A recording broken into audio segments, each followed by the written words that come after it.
शहर तो बाहर बंदा ना खोते ले जावे वावा सारे। तो जो ध्यान पिया पिछों बादशाह का काफला आ रहा से, उन्हें एक आवाज़ मारी तो खोते सारे लैन ते हो गए। तो पूरी सड़क उन्हें खाली छाड़ दी। बादशाह बंदे वाल वेख के हैरान हो गया। उन्हें अपने वजीर को आख्या कि उन्होंने सद के लिया।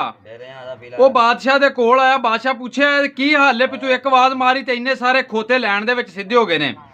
वो बंदा आंदा बादशाह सलामत है, सिर्फ डंडे का कमाल है, ये डंडिया नाल मैं सीधे कीते ने तां इंज सीधे हो गए ने। बादशाह आख्या बंदा काम दा। बादशाह आख्या तू मेरे नाल चल ते तू मेरे नाल ही रहा कर। वो बादशाह के नाल रहन लग पिया। वावा देर बादशाह ना रहा तो उन्हें आख्या फलाने सूबे दे विच हालात बड़े खराब ने ते तेनों मैं उत्थे गवर्नर ना ला दिया। उन्हें आख्या जो बादशाह सलामत तुहाडी मर्जी। बादशाह इस तरह किया कि उन्होंने सूबा पंजाब दे विच गवर्नर तैनात कर दिता।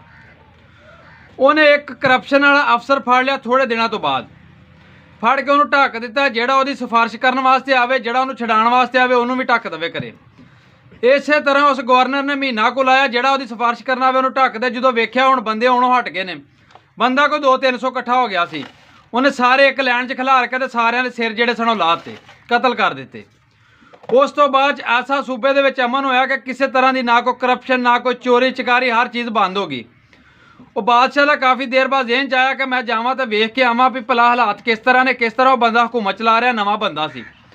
जो बादशाह आया तो वेख्या वो गवर्नर हाउस से बार मंजी डाह के बैठा होवे ते कोल उहदे सज्जण बेली बैठे तो गपशपे मारन।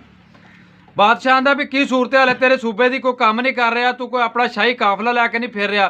उन्हें कहा बादशाह सलामत, चोरा चकारी करप्शन हर चीज़ खत्म कर दी। मैं एको ही फैसला किया। इस तरह के फैसले अगर साडे मुल्क च भी 1-2 हो जाण ना, ये ਜਿਹੜੇ करप्शन करने वाले ने, ਜਿਹੜੇ ਉਹਨਾਂ ਦਾ साथ देंदे ने, सारा एक ही ग्रुप ਹੁੰਦਾ ਵੇ। कोई ज़्यादा बंदे नहीं होंगे। ਜਿਹੜਾ चोरियां करता ना, उन्होंने अफसर पिछे सपोर्ट करने वाले भी होंगे ने। ਜਿਹੜਾ अफसर कोई बेईमानी करता या चोरी करता, करप्शन करता, उन्होंने पिछों सियासतदान सपोर्ट करते हैं। अगर इन्हों के बारे इस तरह के 1-2 फैसले किए जान तो इंशाअल्लाह मेरा मुल्क भी तरक्की करने लग पेगा। किसी किस्म की ना कोई चोरा चकारी होएगी तो ना करप्शन होएगी।